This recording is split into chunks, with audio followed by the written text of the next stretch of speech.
Hello दोस्तों, कैसे हैं आप सब। यार, आप लोग कहानी पूरी तो सुनते नहीं हो और फिर समझ में कैसे आएगी आपको। इसीलिए आप बीच में छोड़ दोगे तो समझ में नहीं आएगी। तो यार, कहानी को प्लीज़ पूरा सुना कीजिए तो समझ में भी आएगी और अच्छी भी लगेगी और मज़ा आएगा आपको। और चैनल को यार सब्सक्राइब जरूर कर दें प्लीज़। आज की कहानी अब हम शुरू करते हैं। अबुल हसन और हारून रशीद की प्रेयसी शम्सू की कहानी। खलीफा हारून रशीद के शासनकाल में बगदाद में एक व्यापारी रहता था। वह शारीरिक रूप से तो सुंदर था ही, मानसिक रूप से भी बहुत सुंदर था। वहाँ के अमीर उमरा उसका बड़ा मान करते, यहाँ तक कि खलीफा के आवास के लोगों में भी वे विश्वस्त था और महल की उच्च सेविकाएं उसी के यहाँ से वस्त्राभूषण आदि लिया करती थी। खलीफा का कृपा पात्र होने के कारण सभी प्रतिष्ठित नागरिक उसके ग्राहक थे और उसका व्यापार खूब चलता था। बका नामक एक अमीर का बेटा अबुल हसन विशेष रूप से उसका मित्र था। रोज 2-3 घंटे उसकी दुकान पर बैठता था। बका फारस देश के अंतिम राजवंश का व्यक्ति था, इसलिए अबुल हसन को भी शहजादा कहा जाता था। अबुल हसन अत्यंत रूपवान युवक था, जो स्त्री पुरुष भी उसे देखता हुए मोहित हो जाता था। इसके अतिरिक्त अबुल हसन बड़ा कला प्रवीण था। गायन, वादन और कविता करने में भी वह अद्वितीय था। वह व्यापारी की दुकान में जब गाना बजाना शुरू कर देता था तो उसे सुनने के लिए लोगों की भीड़ जमा हो जाती थी। एक दिन शहजादा अबुल हसन व्यापारी की दुकान पर बैठा था। उसी समय चितकबरे रंग के खच्चर पर सवार एक युवती आई। उसके आगे पीछे 10 सेविकाएं भी थी। वह सुंदरी कमर में एक सफ़ेद पटका बांधे थी, जिसमें 4 अंगुल चौड़ी लेस टंगी हुई थी। वह हीरे मोती जड़े इतने आभूषण पहने थी जिनके मूल्य का अनुमान भी कठिन काम है। उसकी दासियों की सुंदरता भी झिलमिले नकाबों के अंदर से झलक मारती थी। फिर खुद स्वामिनी की सुंदरता का क्या कहना। वह युवती अपनी जरूरत का सामान लेने के लिए उस व्यापारी की दुकान पर आई।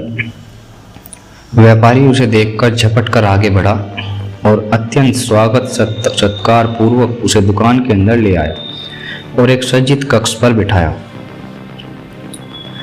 शहजादा अबुल हसन भी एक कम ख्वाब से मड़ी हुई तिपाई ले आया और सुंदरी के सामने उसे रखकर उसके पांव उस पर रखे और झुककर कालीन की उस जगह का चुंबन किया जहां उसके पांव रखे थे।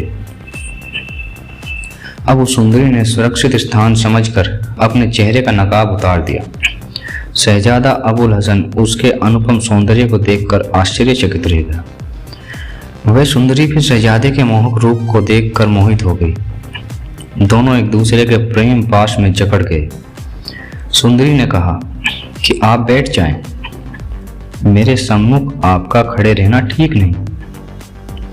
अबुल हसन बैठ तो गया, किंतु चित्रवत उसे देखता ही रहा। वह सुंदरी शहजादे की दशा से समझ गई कि ये मुझ पर मुग्ध है। उसने उठकर व्यापारी को अलग ले जाकर अपनी इच्छित वस्तुओं के बारे में पूछताछ और मोलभाव किया। फिर उस शहजादे का नाम पता पूछा। व्यापारी ने कहा, महोदया, ये नौजवान अबुल हसन है। ये बका का पुत्र है। इसका दादा ईरान का अंतिम बादशाह था। इसके परिवार की कई कन्याएं खलीफा के वंश में ब्याही गई हैं। वह सुंदरी इस बात से बड़ी खुश हुई कि उच्च वंशीय है। उसने व्यापारी से कहा, मुझे ये नौजवान बड़ा सुसंस्कृत लगता है और इसके साथ बात करके मुझे बहुत खुशी होती है। आपकी सहायता से मुझे इससे भेंट होने की आशा है। मैं एक विशेष दासी को आपके पास भेजूंगी। उस समय आप इसे अपने साथ लेकर मेरे यहाँ आए। मैं इसे अपने बाग और महल की सैर कराऊंगी और इससे उसका जी खुश होगा। आप मुझ पर कृपा करके इसे अपने साथ जरूर लाएं। आप मुझ पर कृपा करके इसे अपने साथ जरूर लाएं। व्यापारी समझ गया कि सुंदरी भी शहजादे पर मुग्ध है। उसने शहजादे को लाने का वादा किया। इसके बाद वह सुंदरी अपने रूप की छटा बिखेरती हुई अपने घर को चल दी।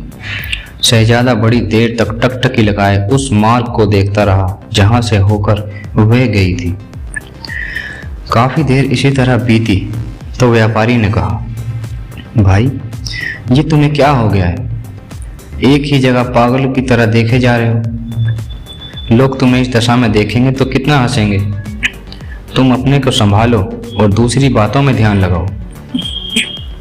शहजादे ने कहा, मित्र, यदि तुम मेरे हृदय की दशा जानते तो शायद ऐसा ना कहते। जब से मैंने उस मनमोहिनी को देखा है, मैं उसी का हो गया हूँ। उसका ध्यान बिल्कुल नहीं भुला पा रहा हूँ। भगवान के लिए ये बताओ कि उसका नाम क्या है और वे कहाँ रहती है।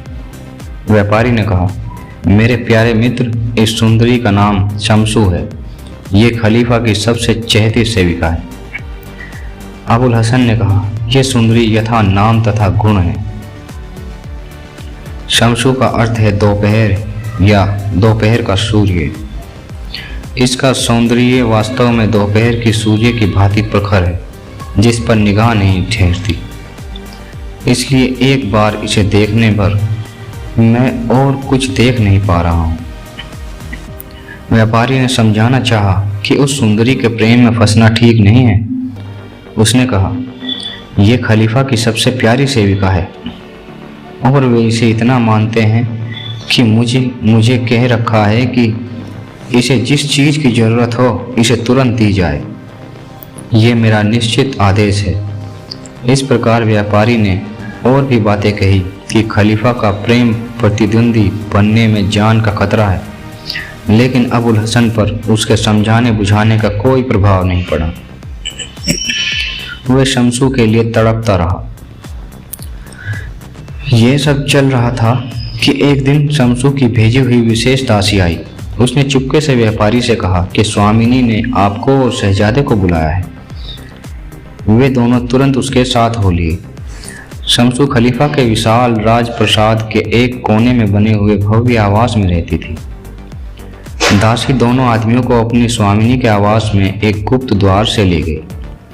अंदर ले जाकर उसने दोनों को एक स्वच्छ और सुंदर स्थान पर बिठाया। तुरंत ही सुसंस्कृत सेवकों ने सोने की तस्तरियों में भांति भांति के खाद्य पदार्थ लाकर रख दिए। जब वे लोग जी भर कर खा चुके तो एक दासी उनके लिए सुगंधित मदिरा मूल्यवान प्यालों में लाई। मदपान के बाद उनके हाथ धुलवाए गए और भांति भांति के इत्र उनके सामने लाए गए, जिन्हें उन्होंने अपने कपड़ों पर मला। इसके बाद वही विश्वस्त दासी इन लोगों को एक अति सुंदर बारादरी में ले गई। उसकी छत गुंबद की तरह थी और उसमें रत्न जड़े थे। सामने की ओर संगमरमर के दो विशाल खेमे थे, जिनमें नीचे की ओर तरह तरह के पशु पक्षियों के सुंदर रंगों में मनोहारी चित्र बने थे। बारादरी के फर्श पर भी तरह तरह के फूल बटों के चित्र बने थे। एक और नाजुक सी दो अलमारियां रखी थी, जिनमें चीनी, बिल्लोर, संगमूसा आदि के अत्यंत सुंदर पात्र रखे हुए थे। उन पात्रों पर सोने के पानी से बड़े सुंदर चित्र बने थे और सुलेख लिखे हुए थे। दूसरी ओर के खंभों में दरवाजे लगे थे, जिसके बाद बरामदा था। बरामदे के बाद बाग था। बाग की जमीन पर भी रंगीन पत्थर जड़े हुए थे। बारादरी के दोनों ओर दो सुंदर और बड़े हौज थे, जिनमें सैकड़ों फव्वारे छूट रहे थे। बाग में 20 तरह के पक्षी वृक्षों पर बैठे चहचहा रहे थे। ये लोग उस अनुपम शोभा का आनंद ले ही रहे थे कि बहुत सी दासियां जो सुंदर वस्त्राभूषण पहने थी आई और बारादरी में बिछी हुई सुनहरे काम की चौकियों पर बैठ गई और तरह तरह के वाद्य यंत्र अपने सामने रखकर उन्हें ठीक करने लगी, ताकि आज्ञा मिलते ही गाना बजाना शुरू कर दे। ये दोनों भी ऐसे स्थान पर बैठ गए जहां से सब कुछ देख सकें। उन्होंने देखा कि एक और ऊंची रत्न जटित चौकी रखी है। व्यापारी ने शहजादे से चुपके से कहा, अनुमानत यह बड़ी चौकी खुद शमशू के बैठने के लिए है। ये महल खलीफा के राजप्रसाद ही का एक भाग है, किंतु इसे विशेष रूप से शमशू के लिए बनवाया गया है। कारण यह है कि खलीफा के महल में जितनी दासियां और सेविकाएं हैं, उनमें वे सबसे अधिक शमशू को ही चाहता है। शमशू को अनुमति है कि जहां चाहे खलीफा से पूछे बगैर चली जाए। खलीफा खुद भी जब इसके पास आना चाहता है तो पहले से संदेश भिजवा कर आता है। वह अभी आती ही होगी।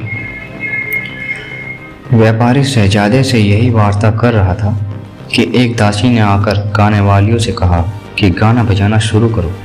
उन लोगों ने तुरंत अपने अपने साजों को बजाना शुरू कर दिया और गाने वालियां गाने लगी। शहजादा उस संगीत को सुनकर मुग्ध सा रह गया। इतने में दासियों ने शमशू के आने की घोषणा की। शहजादा भी संभल कर बैठ गया। सबसे पहले वही विशेष और मुख्य दासी आई जिसने 10 मजदूरों से उठवाकर बड़ी चौकी शहजादे के बैठने की जगह के पास रखवाई। फिर कई हबशिन बांधिया हथियार लेकर उस चौकी के पीछे प्रतिबद्ध होकर खड़ी हो गई। 20 गायिकाएं और वाद्यकर्मियां सामने खड़ी हो गई जहां से वे आने वाली थी। कुछ ही देर में मंद मंद हंस गति से चलती हुई शमशू उन्हीं प्रतीक्षारत सेवकाओं के मध्य अपनी चौकी की ओर आने लगी। उसकी दासियां भी सुंदर थी, किंतु उसके रूप की छटा सबसे निराली थी। वे सिर से पांव तक रत्न जटित आभूषणों से लदी थी और 2 दासियों के कंधों पर हाथ रखे हुए धीरे धीरे चल रही थी। वे आकर अत्यंत शालीनतापूर्वक अपने आसन पर विराजमान हुई। बैठने के बाद उसने संकेत से उसका अभिवादन किया। फिर शमशू ने गाने बजाने वाली सेविकाओं को आज्ञा दी कि अपनी कला का प्रदर्शन करें। हबशिनों ने गाने वालियों की चौकियां उस जगह के समीप लगा दी जहां व्यापारी और शहजादे की चौकी पीछे थी। वे गाने वालियां व्यवस्था पूर्वक अपनी चौकियों पर बैठ गई। शमशू ने एक गाने वाली से कहा कि कोई श्रृंगारिक राग बजाओ। उसने अत्यंत मृदु स्वर में का एक तड़कता हुआ गीत गाया। यह गीत शहजादे और शमशू की दशा को व्यक्त कर रहा था। शहजादा भावतिरेक में बेहाल हो गया। उसने एक वादिका से बांसुरी ली और बांसुरी पर तड़पते हुए प्रेम की एक धुनी निकाली और बहुत देर तक उसे बजाता रहा। जब उसने बजाना खत्म किया तो शमशू ने वही बांसुरी उससे ली और एक हृदयग्राही ध्वनि निकाली जिसमें शहजादे की बजाय रागिनी से अधिक तड़प थी। शहजादे ने फिर एक वाद्य यंत्र लिया और एक अति मोहक रागिनी उस पर बजानी शुरू की। अब ऐसा वातावरण हो गया कि शहजादा और शमशू इतने प्रेम विफल हो गए कि उनका संयम जाता रहा। शमशू अपनी चौकी से उठकर बारहदरी के अंदरूनी हिस्से में जाने लगी।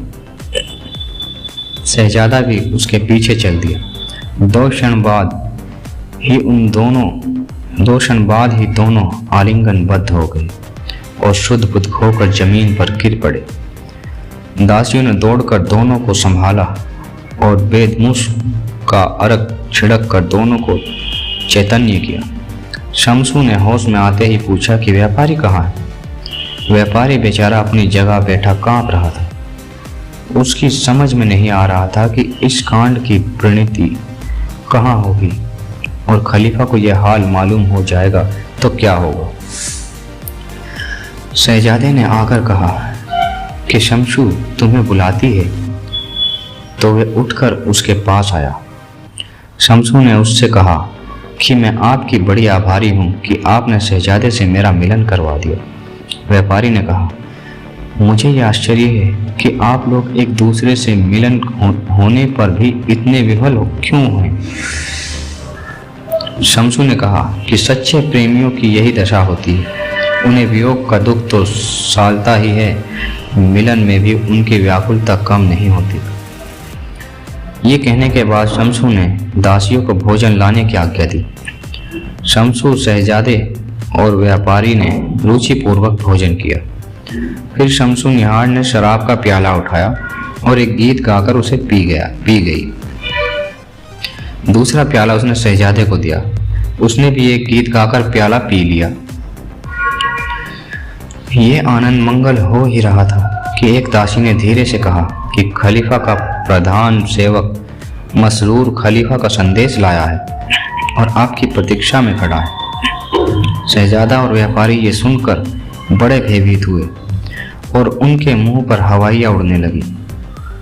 शमसू ने उन्हें धीरज बंधाया और दासी से कहा कि तुम मसरूर को कुछ देर बातों में उलझाओ ताकि मैं शहजादे को छुपा सकूं। मैं शहजादे को छुपा लूंगी तो मसरूर को बुलाऊंगी। वे दासी गई तो शमसूर ने आज्ञा दी कि बारादरी के दरवाजे बंद कर दो और बाग की तरफ लगे बड़े पर्दे गिरा दो ताकि रोशनी ना आए। फिर उसने शहजादे और व्यापारी को बारादरी के ऐसे कोने में बिठा दिया जहां से वे किसी को दिखाई न दे। ये सब करके उसने पूर्ववत गाने बजाने वालियों को कला प्रदर्शन की आज्ञा दी और आदेश दिया कि मसरूर को अंदर लाया जाए। मसरूर 20 दासों के साथ आया और शमसू को झुककर अभिवादन करने के बाद बोला कि खलीफा आपके विरह में व्याकुल हैं और आपसे भेंट के लिए बड़े इच्छुक हैं। शमसू ने खुश होकर कहा, ये तो मेरा बड़ा भाग्य है कि वे कृपा करना चाहते हैं। मैं तो उनकी दासी हूँ, जब चाहे आए। लेकिन मसरूर साहब, आप कुछ देर लगाकर ही उन्हें लाएं। कहीं ऐसा ना हो कि जल्दी में खलीफा के स्वागत के प्रबंध में कुछ छूट जाए। ये कहकर शमसू ने मसरूर और उसके सेवकों को विदा किया और खुद आंखों में आंसू भरकर शहजादे के पास आई। व्यापारी उसे आंसू बहाते देखकर घबराया कि कहीं ऐसा ना हो कि भेद खुल गया। शहजादा भी प्रेम मिलन में ये अचानक व्याघात देख अत्यंत दुखी होकर आहें भरने लगा। इतने ही में एक विश्वसनीय दासी ने शमसू से कहा कि आप बैठी क्या कर रही हैं? नौकर चाकर आने लगे हैं और खलीफा किसी भी समय आ सकते हैं। शमसू ने सर्द आह खींच कर कहा कि भगवान भी कैसा निर्दयी है कि मिलन होते ही जुदाई का दुख हम पर डाल दिया। ये कहकर उसने दासी से कहा, इन दोनों को ले जाकर उस मकान में रखो जो बाग के दूसरे कोने पर है। इन्हें बिठाकर मकान में ताला लगा देना। फिर अवसर पाने पर इन्हें मकान के गुप्त द्वार से निकालकर दजला नदी के किनारे ले जाकर नाव पर बिठा देना। ये कहकर उसने शहजादे का आलिंगन करके उसे विदा किया।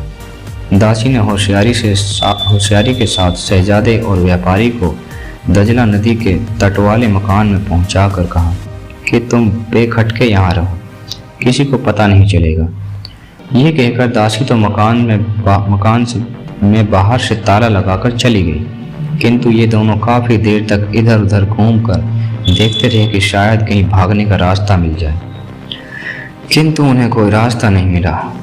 फिर उन्होंने झरोखे से देखा कि खलीफा के अंगरक्षक पैदल और सवार बाग में आ रहे हैं।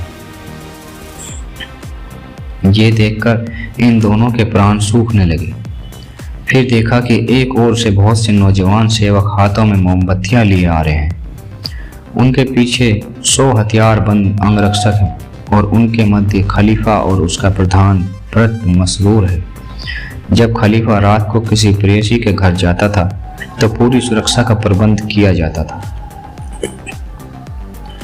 शमसू अपने मकान से निकलकर 20 सुंदर सुसज्जित दासियों के साथ खलीफा के स्वागत के लिए बाग में आ खड़ी हुई। उसके साथ ही दासियां स्वागत गान गाने लगी।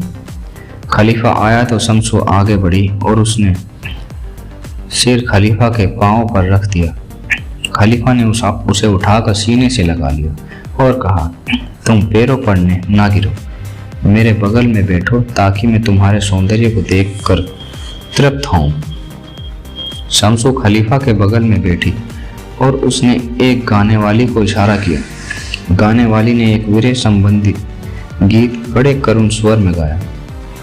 खलीफा ने समझा कि ये मेरी उपेक्षा से पैदा हुए अपने विरह दुख की अभिव्यक्ति करना चाहती है, जबकि वास्तविकता ये थी कि शमसू शहजादे के विरह में अपनी दशा की अभिव्यक्ति चाहती थी। शमसू ये विरह गीत सुनकर इतनी विहल हुई कि गश खाकर गिरने लगी। दाशु ने दौड़कर उसे संभाला। उधर शहजादा भी उस गीत को सुनकर इतना व्याकुल हुआ कि बेहोश होकर गिर पड़ा। उसे व्यापारी ने संभाला। कुछ ही क्षणों में वही विश्वस्त दासी आकर व्यापारी से कहने लगी, तुम दोनों का यहाँ रहना ठीक नहीं है, जल्दी से जल्दी यहाँ से चले जाओ। वहाँ सभा के रंग ढंग अच्छे नहीं दिखाई देते, किसी क्षण भी कोई बात हो सकती है।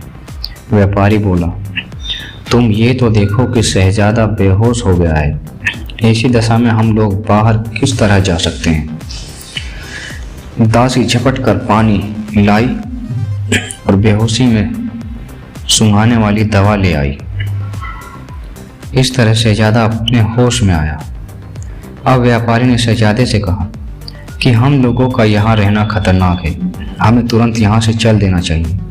इसके बाद वे दासी दोनों को गुप्त द्वार से बाहर निकालकर उस नहर पर लाई जो बाग से होकर जाती थी और दजला नदी से मिलती थी। वहां पहुंचकर उसने धीरे से आवाज लगाई। एक आदमी नाव खेता हुआ उस स्थान पर आ गया। दासी ने उन दोनों को नाव पर बिठा दिया। माजी जल्दी से नाव खेता हुआ दजला नदी में ले गया। शहजादे की हालत अब भी खराब थी। व्यापारी उसे बराबर समझाता जा रहा था कि तुम अपने को संभालो, हमें दूर जाना है। अगर इस अरसे में हमें गश्त के सिपाही मिल जाएं तो हमारी जान के लाले पड़ जाएंगे, क्योंकि वे हमें चोर समझेंगे। खुदा करके ये लोग एक सुरक्षित स्थान पर नाव से उतरे, किंतु न शहजादे की मानसिक अवस्था ही ठीक थी, न उसमें चलने की शक्ति ही अधिक थी। व्यापारी इसी चिंता में था कि क्या किया जाए। अचानक उसे याद आया कि उस जगह के समीप ही उसका एक मित्र रहता है। वह शहजादा को किसी तरह खींच खांच कर अपने मित्र के घर ले गए। मित्र उसे देखते ही दौड़ आया। उसने दोनों को अपनी बैठक में लाकर बिठाया और पूछा कि तुम ऐसी हालत में कहाँ से आए हो। व्यापारी ने कहा, अजीब झंझट में पड़ा हूँ। एक आदमी पर मेरा काफ़ी रुपया उधार है। मुझे मालूम हुआ कि वह शहर छोड़कर भागा जा रहा है। मुझे उसका पीछा करके अपना रुपया वसूल करने की चिंता हुई। यह आदमी जो मेरे साथ है उस भगोड़े को जानता है। इसकी मदद से मैंने उसका पीछा किया, किंतु मेरा यह साथी रास्ते में अचानक बीमार हो गया। वह भगोड़ा भी मेरे हाथ से निकल गया और इस बीमार साथी को भी मुझे संभालना पड़ रहा है। अब हम लोग रात को यहाँ रहेंगे और सुबह ही यहाँ से चले जाएंगे। व्यापारी का मित्र शहजादे की चिकित्सा का यत्न करने लगा, किंतु व्यापारी ने कहा कि तुम कुछ चिंता ना करो, ये रात भर आराम से सोएगा तो सुबह घर जाने योग्य हो जाएगा। मित्र ने दोनों के बिस्तर एक हवादार कमरे में लगा दिए। शहजादा सो तो गया, किंतु कुछ ही देर में उसने स्वप्न देखा कि शमसू मूर्छित होकर खलीफा के पांव में गिर पड़ी है। वे जागकर फिर रोने बिसूरने लगा।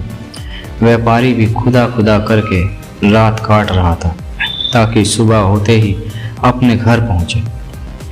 वे जानता था कि उसके घर वाले चिंता में पड़े होंगे, क्योंकि वे कभी रात को घर से बाहर नहीं रहता था।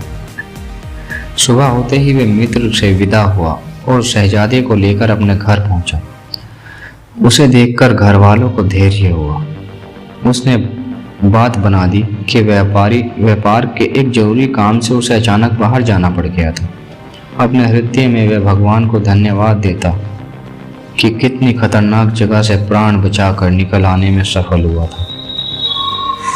शहजादा 2-3 दिन व्यापारी के घर रहा। फिर उसके रिश्तेदार आए और उसे उसके घर ले गए। विदा होते समय शहजादे ने व्यापारी से कहा, भाई तुम मेरी दशा को भुला न देना। जब से मैंने स्वप्न में शमसू को अचेत देखा है, मेरी अवस्था बड़ी शोचनीय हो गई है। उसका कुछ हाल मिले तो मुझे जरूर कहलवा देना। व्यापारी ने कहा, तुम चिंता ना करो, वे विशेष दासी जरूर शमसू का समाचार मुझ तक पहुंचाएगी। व्यापारी 2-3 दिन बाद शहजादे को देखने उसके घर गया तो देखा कि वे बिस्तर पर पड़ा करा रहा है और उसके रिश्तेदार और कई हकीम उसके बिस्तर के आसपास बैठे परिचर्चा कर रहे हैं।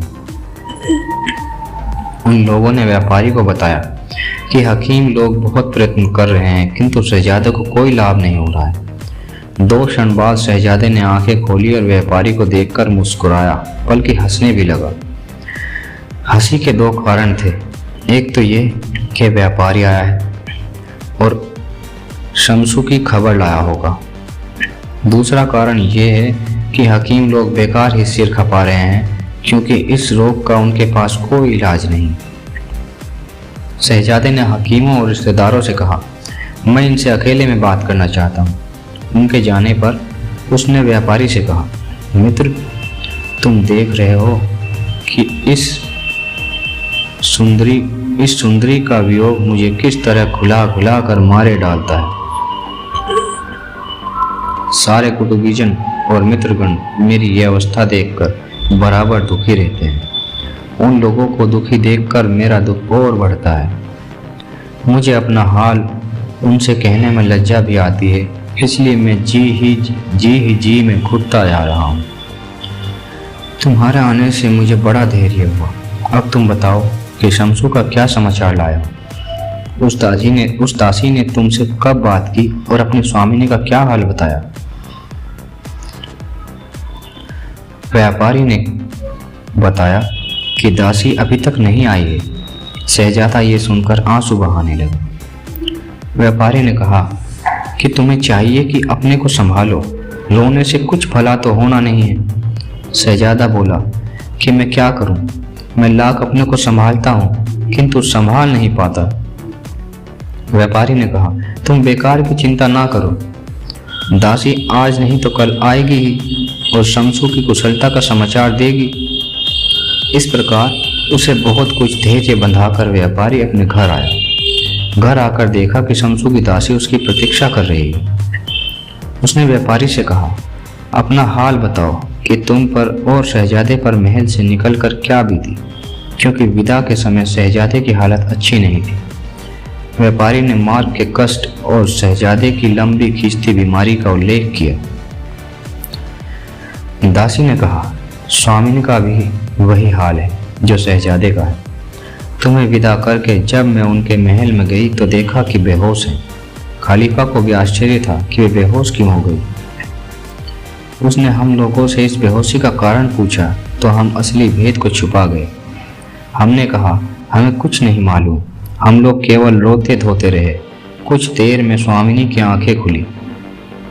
खलीफा ने पूछा, शमसू, ये बेहोशी तुम्हें क्यों आ गई? स्वामिनी ने कहा, आपने अचानक मुझ पर इतनी कृपा की कि खुद आकर कृतार्थ किया। इसी आनंदातिरेक को मैं संभाल न सकी और बेहोश हो गई। मैं बड़ी हतभागिनी हूँ कि आपने तो मुझ पर इतनी कृपा की और मैंने आपको चिंता में डाला। खलीफा ने कहा, हम जानते हैं कि तुम्हें हमसे बड़ा प्रेम है। हम इस बात से बड़े प्रसन्न भी हैं। अब तुम किसी और कमरे में ना जाना, यहीं बिस्तर लगवा कर सो जाना। ऐसा ना हो कि चलने फिरने से तुम्हारी तबीयत और ख़राब हो जाए।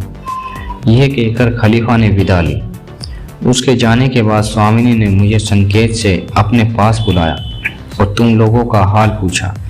मैंने कहा कि वे दोनों आनंदपूर्वक सकुशल यहाँ से चले गए। मैंने उन्हें शहजादे के बेहोश हो जाने की बात नहीं बताई। फिर भी उसने रो कर कहा, शहजादे, न जाने मेरे विछोह में तुम पर क्या बीती होगी। ये कहकर वे फिर बेहोश हो गए। दासियों ने दौड़कर उनके मुंह पर बेदमुश्क का अर्क छिड़का तो वे होश में आई। मैंने कहा, स्वामिनी, क्या आप इस तरह जान दे देंगी? और हम सबको मारेंगी। आपको अपने प्रिय शहजादे की सौगंध है, अपना मन दूसरी बातों से बहलाए। उन्होंने कहा, तुम ठीक कहती हो, लेकिन मैं क्या करूं, मन ही वश में नहीं है। फिर उसने दासी को हटा दिया, सिर्फ मुझे अपने पास रहने को कहा। रात भर वह शहजादे का नाम ले लेकर रोती रही। सुबह में उसे उठाकर उसके मुख्य विश्राम कक्ष में ले गई। वहाँ खलीफा के आदेश से भेजा हुआ हकीम पहले ही से मौजूद था। कुछ देर में खलीफा खुद वहाँ आ गए। दवा दारू की गई, लेकिन उससे कोई लाभ नहीं। उल्टे उसकी दशा और गंभीर होती गई। 2 दिन बाद उसे रात को थोड़ी देर के लिए नींद आई। सुबह उठकर उन्होंने मुझे आज्ञा दी कि मैं तुम्हारे पास आऊं और शहजादे का समाचार लेकर उन्हें दूं। व्यापारी ने कहा, उनसे कहो शहजादा बिल्कुल ठीक ठाक है, किंतु शमसू की बीमारी की बात सुनकर बड़ा चिंतित है। उनसे ये भी कहना कि वे ध्यान रखें कि खलीफा के सामने उनके मुंह से कोई ऐसी बात न निकल जाए जिससे हम सब मुसीबत में फंस जाएं। व्यापारी ने दासी से ये कहकर उसे विदा किया और खुद शहजादे के पास गया और उसे बताया कि शमसू ने तुम्हारा हाल पूछने के लिए दासी भेजी थी। उसने दासी से सुनी हुई बातें विस्तार पूर्वक शहजादे को बताई। शहजादे ने व्यापारी को रात भर अपने पास रखा। सुबह व्यापारी अपने घर आया। कुछ ही देर हुई थी कि शमसू की दासी उसके पास आई और उसे सलाम करके कहा कि स्वामी ने ये पत्र शहजादे के लिए भेजा है। व्यापारी उस दासी को लेकर शहजादे के पास गया और बोला कि शमसू ने तुम्हारे लिए ये पत्र भेजा है और साथ ही अपनी दासी को तुम्हारी कुशलता जानने के लिए भेजा है। शहजादा ये सुनकर उठ बैठा। उसने दासी को बुलाकर पत्र उससे लिया और पत्र को चूमकर उसे आंखों से लगाया। पत्र में शमसू ने अपनी वियोग व्यवस्था का वर्णन किया था। शहजादे ने उसका उत्तर लिखकर दासी को दे दिया। शहजादे से विदा होकर दासी और व्यापारी अपने अपने घर गए। व्यापारी चिंता में पड़ गया कि ये दासी रोज रोज मेरे पास आती है और मुझे रोज रोज उसे लेकर शहजादे के पास जाना पड़ता है। शहजादा और शमसू तो एक दूसरे के प्रेम में पागल है, किंतु अगर खलीफा को पता चलेगा तो मैं मुफ्त में मारा जाऊंगा। मेरी सारी प्रतिष्ठा मिट्टी में मिल जाएगी और क्या जाने जान पर भी बनाए और मेरे परिवार पर भी मुसीबत पड़े। इससे अच्छा है कि मैं ये नगर ही छोड़ दूं और कहीं और जा बसूं। एक दिन व्यापारी इसी चिंता में अपनी दुकान पर बैठा था कि उसका एक मित्र जो जौहरी था उससे मिलने को आया। वे बराबर व्यापारी के पास शमसू की दासी को आते और फिर दोनों को शहजादे के पास आते देख रहा था।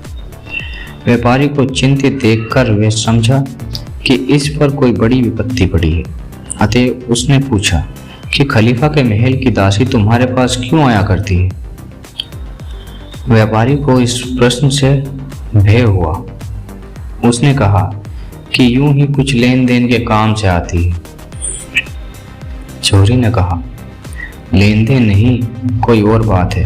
व्यापारी ने जब देखा कि जौहरी को उसके उत्तर से संतोष नहीं हुआ तो उसने तय किया कि उसे पूरा हाल बता ही देना ठीक है।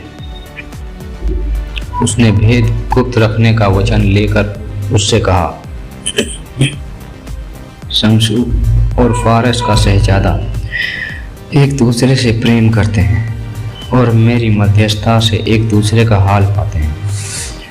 मैं सोचता हूँ कि कहीं ये बात खलीफा को ज्ञात हो गई तो भगवान जाने मेरा क्या हाल होगा।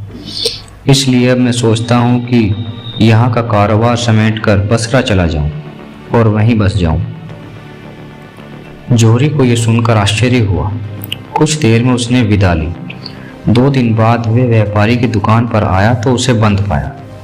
वह समझ गया कि व्यापारी यहाँ का हिसाब समेटकर बसरा को चला गया है। जौहरी के हृदय में शहजादे के लिए बड़ी करुणा उपजी।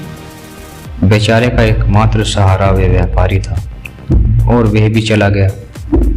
इसीलिए उसने सोचा कि व्यापारी के स्थान पर वे खुद शहजादे का सहायक हो जाए। वह शहजादे के पास गया। शहजादे ने यह जानकर कि वे एक प्रतिष्ठित जौहरी है उसका सम्मान किया और बिस्तर से उठकर बैठ गया और पूछा कि मेरे लायक क्या काम है। जौहरी ने कहा, यद्यपि मैं पहली बार आपसे मिला हूँ तथापि मैं आपकी सेवा करना चाहता हूँ। इस समय एक बात पूछना चाहता हूँ। शहजादे ने कहा कि जो पूछना चाहे खुशी से पूछिए। जौहरी ने कहा, अमुक व्यापारी आपका बड़ा मित्र था, आप मुझे भी उसी की तरह विश्वसनीय समझिए। वह कह रहा था कि मैं बगदाद छोड़कर बसरा जा बसूंगा।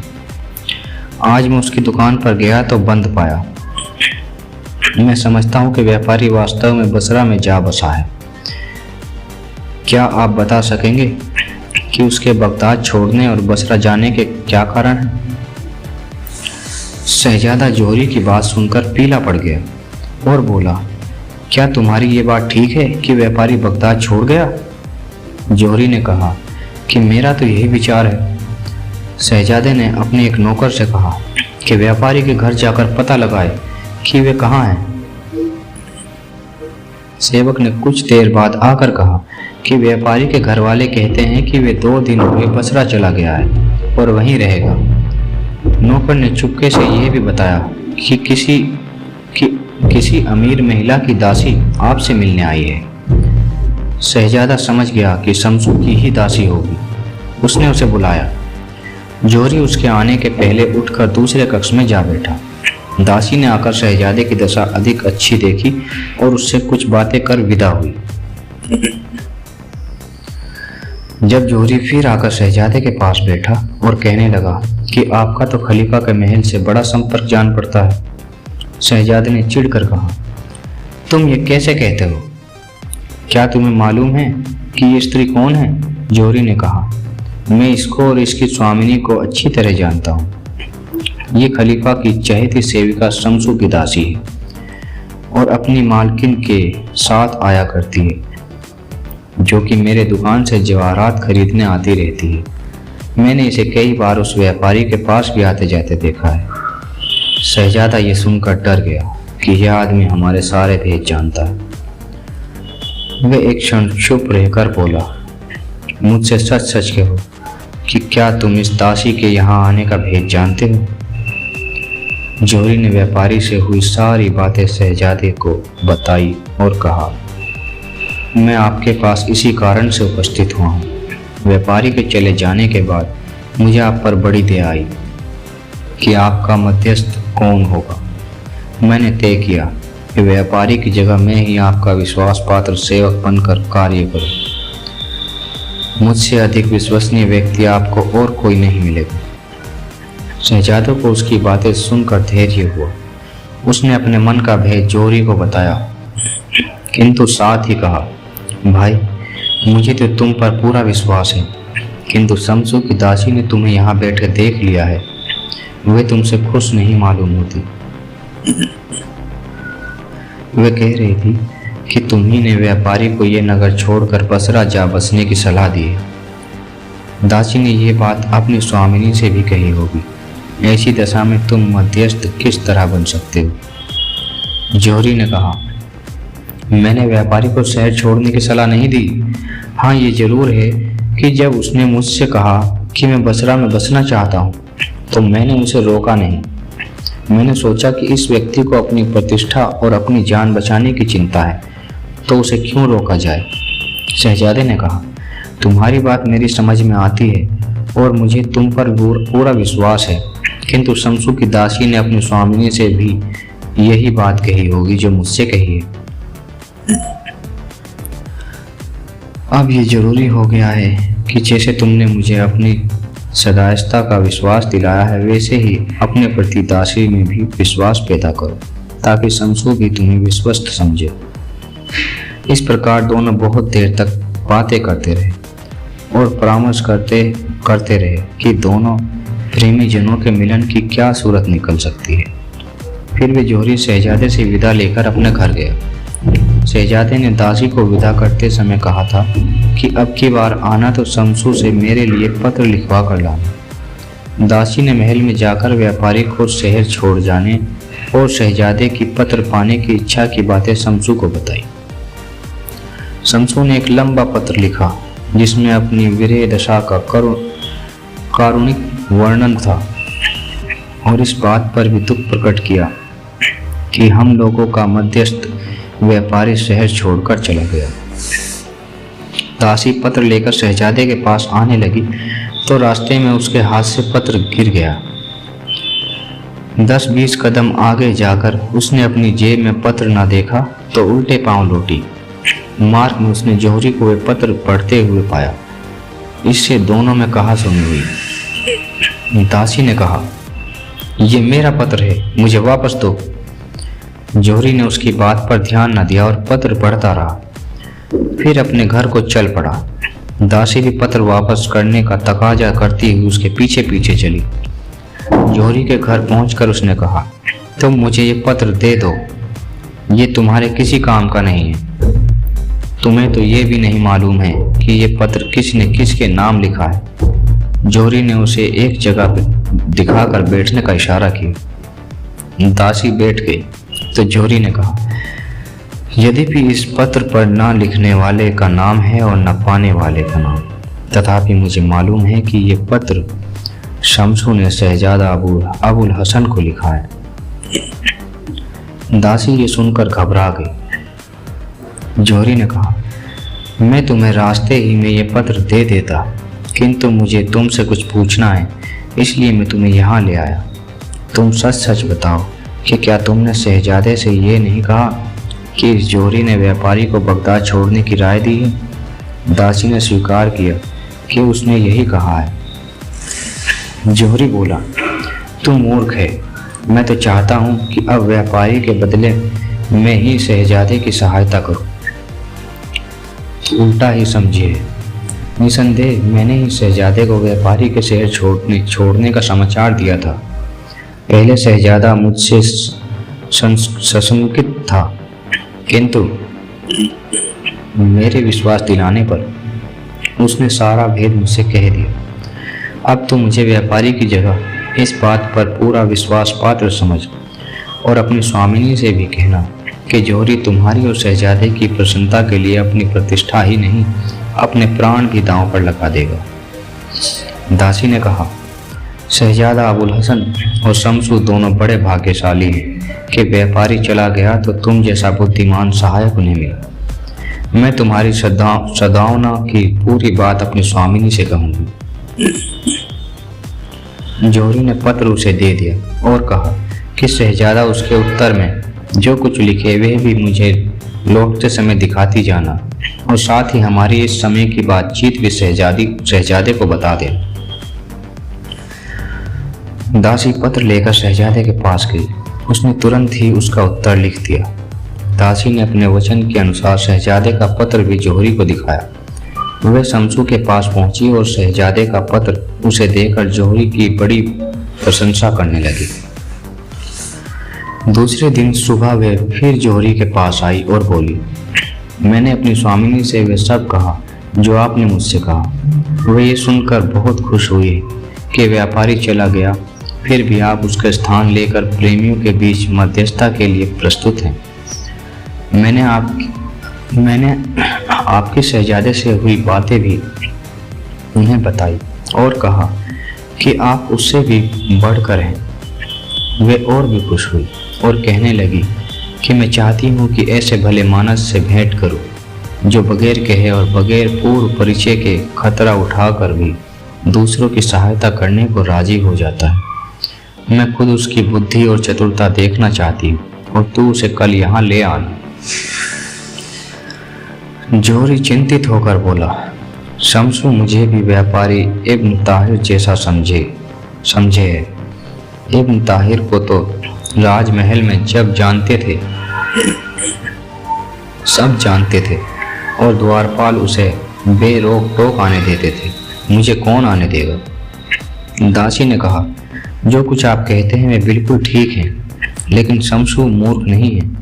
उसने आपको बुलाया है तो आगा पीछा सोच ही लिया होगा।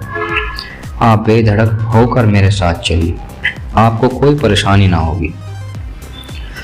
आपको कुशलतापूर्वक आपके घर पहुंचाने की जिम्मेदारी मेरी रही। इस प्रकार दासी ने उसे बहुत दिलासा दिया किंतु वे किसी प्रकार भी राजमहल में जाने के लिए तैयार नहीं हुआ। फिर वह दासी शमशू के पास पहुंची और उससे कहा कि जोहरी यहाँ आने से डरता है और मेरे लाख समझाने पर भी आने को राजी नहीं हुआ। शमशू ने थोड़ी देर सोचकर कहा, उसका डरना ठीक है, मैं खुद ही गुप्त रूप से यहाँ से निकलकर उससे उसके घर में मिलूंगी। तुम जाकर उसे बता दो कि मैं उसके घर आकर उससे बात करना चाहती हूँ। दासी ने ऐसा ही किया। जोहरी के घर जाकर उसने कहा, आप कहीं बाहर न जाएं, कुछ ही देर में मैं मालकिन को लेकर आपके यहाँ आती हूँ। ये कहकर दासी वापस फिरी और कुछ देर में शमशू को लेकर जोहरी के घर पहुंची। जोहरी ने बड़े आदर पूर्वक शमशू का स्वागत करके उसे उच्च स्थान पर बिठाया। जब शमशू ने अपने चेहरे से नकाब उतारा तो जोहरी उसे देखता ही रह गया।